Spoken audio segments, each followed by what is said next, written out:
ষষ্ঠ শ্রেণীর ছাত্রী হাসমিতা মালিক। যেহেতু আজ পণ্ডিত ঈশ্বরচন্দ্র বিদ্যাসাগর মহাশয়ের জন্মদিন, আমি তাকে উৎসর্গ করে কবি আমিনুল আহসানের লেখা একটি কবিতা আমার বিদ্যাসাগর কবিতাটি আবৃত্তি করব। অনেক নদী মিলেমিশে তোমার যেমন সাগর, অনেক মানুষ একসঙ্গে আমার বিদ্যাসাগর। সমাজ জুড়ে যেসব ঘুঘু চরম ক্ষতিকারক, তাদের সঙ্গে লড়াই কষে সমাজ সংস্কারক। বিপদ আপদ দুর্বিপাকে গ্রাম কিংবা নগর, বড় ভাইয়ের হাত বাড়িয়ে ছোটেন দয়ার সাগর। সবার জন্য চিকিৎসালয়, মুটে মজুর কৃষক, প্রয়োজনে এগিয়ে এসে নিজেই চিকিৎসক। নেহাত যখন ভবিতব্য করুণার ভিক্ষা, যুগ ধর্মের বিপরীতে নারীকে দেন শিক্ষা। পরিবেশের বড়ই অভাব, মেধা কাটে ভাব, নিজের হাতে গড়ে তোলেন দাতব্য ছাত্রাবাস।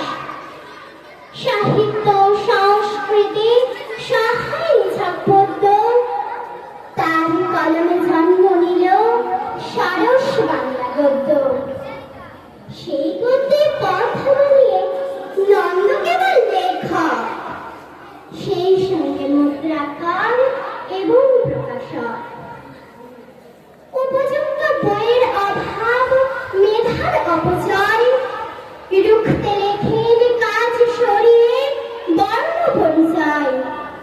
সাহিত্য সংস্কৃতি মস্ত বটবৃক্ষ, একাই তিনি 100 নন, হাজার পেরিয়ে লক্ষ। শত বাধাই পেরিয়ে চলে পথের খোঁজে যারা, যুগে যুগে পথের দিশা 100 ধ্রুব তারা। এই তো সবে 200 বছর, সাগর চলুক বয়ে, বেঁচে থাকো বিদ্যাসাগর চিরজীবী হয়ে। এই পরিবেশে হঠাৎ আমার মায়ের বলা একটা সংস্কৃত শ্লোকের কথা আমার মনে এলো। ছোটবেলায় এর অর্থ হয়তো বুঝতাম না, কিন্তু শুনতে ভালো লাগতো। যেটা হলো, বিদ্যতন্ত্র নিপতন্ত্র নৈবতন্ত্রম কদাচানম স্বদেশে পূজ্যতে রাজা বিদ্যান সর্বত্র পূজ্যতে। কথাটির অর্থ হলো, একজন রাজা শুধুমাত্র সে তার নিজের দেশেই রাজত্ব করতে পারে বা সেখানে সে সম্মান পায়। এটা স্বাভাবিক, প্রজারা তাকে ভয়ে রেসপেক্ট করবে।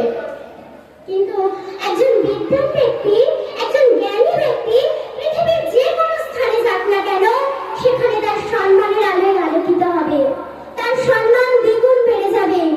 তার দৃষ্টান্ত প্রমাণ আমাদের সবার বিদ্যাসাগর মহাশয়। আজ তার জন্মদিবস। হাজার কোটি শ্রদ্ধা